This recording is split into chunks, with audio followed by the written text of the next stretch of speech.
to my other.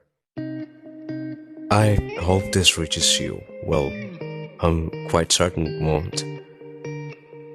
I'm really writing this to you from me.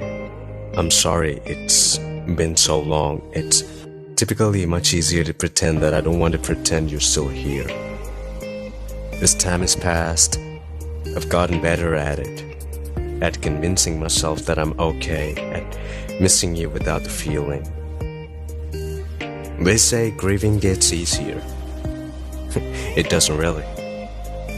You just sort of give up.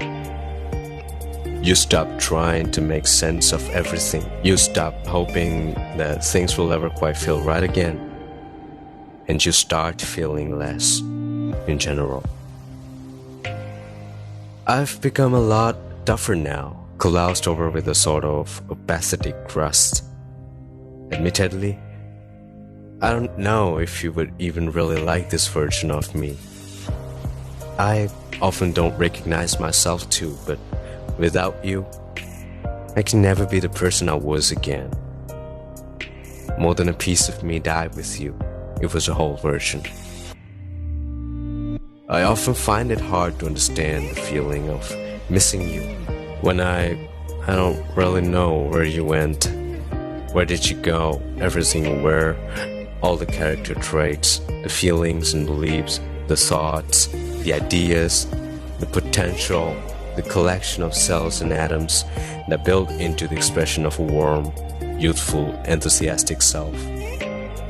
They have changed into something else now. The particles that were created by your love in me are now spreading out and dispersing across time and space elsewhere, and never to be you again. The clocks don't turn back. I've tried. Time only goes one way, through edge, through apathy, through death. I knew that before, but I hadn't really felt it. Now I know it and feel it. That must be what it means to truly know the truth of something. It's more than a knowledge, it's more than a sense. It's the intersection of both. As they say, the truth hurts. I always hated that saying, but I get it now. We must be the only living things that desire truth, even though the truth almost always reveals itself to go against what we desire. We are masochists in denial. I know you would want me to be happy, to go on about life as if nothing changed and everything is still the same, but everything changed and nothing is the same. And you nor I can change that.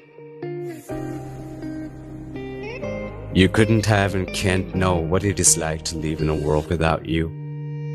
You could never accurately predict it or imagine it. And you can't be here now to know or convince me otherwise. Only I can know what it's like, and let me assure you, it is a hard time indeed. You would be how I am. I guarantee it. That's how it works. I still have so much I want to experience and see and talk about with you. All the adventures that will never be, all the excitements and sensations I will never feel again. You are the child in me I can never return to. You made simple, little things exciting and fun. I can do most of all the same stuff still, but I don't. Not really, I mean, I do sometimes, but it doesn't really feel like the same stuff. You made life scary and unclear, but it felt real.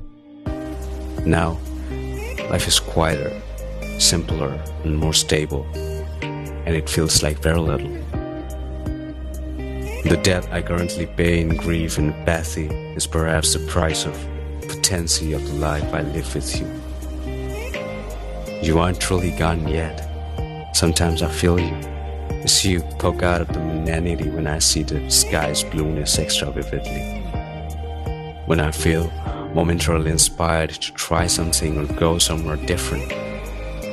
When things feel right and new, I will, at the very least, continue to carry your memories and its momentary appearances for as long as I can. And as long as I can, in the same way a version of me has gone with you, a version of you will remain alive with me. You are the one who left, and yet I'm the one who tries to stay again. I'm the remains of life that you have left behind in your wake. And now, your remains are what I must hold on to in order to feel alive.